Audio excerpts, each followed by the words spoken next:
Hi all, I'm Dr. Arun Gidan from Ashika Devi Child Clinic, Kanchipuram.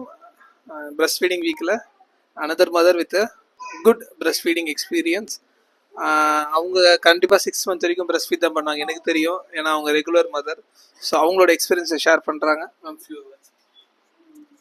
Hi everybody. நம்ம லைஃப்பில் எப்பவுமே நம்ம குழந்தைய பார்க்குற அந்த தருணம் நம்மளால் மறக்க முடியாத ஒரு விஷயம். அது ரொம்ப ஒரு அழகான விஷயம். நமக்கு எவ்வளோதான் பெயின் இருந்தாலும் ஃபஸ்ட்டு அவனை பார்க்குற அவர் தூக்கி காமிக்கிற அந்த எக்ஸ்பீரியன்ஸ் பார்க்கலாம், நமக்குள்ளே இருக்க எல்லா வழியும் மறந்துடும்.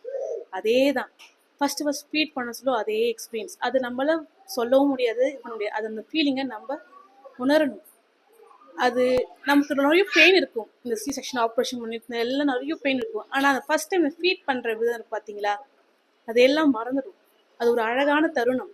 குழந்தை சேட்டை பண்ணவா ஃபீட் பண்ண சொல்லும், நம்மளை உதைப்பாங்க, நம்மளை படிப்பாங்க. இது எல்லாமே நம்ம ஆனால் அந்த எந்த வழியும் நமக்கு வராது. அது ரொம்ப ரொம்ப அழகான விஷயம். அது எப்படி நம்ம குழந்தை வயிற்றுக்குள்ள ஸ்லோ உதைக்க சொல்ல நமக்கு பெயின் இருக்கும், ஆனால் அந்த எக்ஸ்பீரியன்ஸ் நம்ம எவ்வளோ அழகாக ரசிக்கிறோமோ அதே மாதிரி தான் ஃபீட் பண்ண சொல்லுவோம். அது ஒரு அழகு. அதை நம்ம சொல்ல முடியாது. ரொம்ப ரொம்ப அழகான விஷயம் அது. அது நான் சொல்லத்தை விட நீங்கள் ஒவ்வொரு மதரும் அதை ஃபீட் பண்ணி பார்த்தீங்களா, அப்போதான் அது தெரியும். So thank you. ஸோ மேம் சொன்ன மாதிரி கரெக்ட். ஸோ ரொம்ப பெயின் இருக்கும் கண்டிப்பாக, பட் அந்த பிரஸ்ட் ஃபீட் பண்ணும்போது அந்த பெயின்லாம் மறைஞ்சிடும். ஸோ அது ஒன் ஆஃப் த ட்ரீட்மெண்ட்டும் கூட மதருக்கு ஒரு ஹாப்பி தெரப்பி மாதிரி. Thank you ma'am. தேங்க்யூ.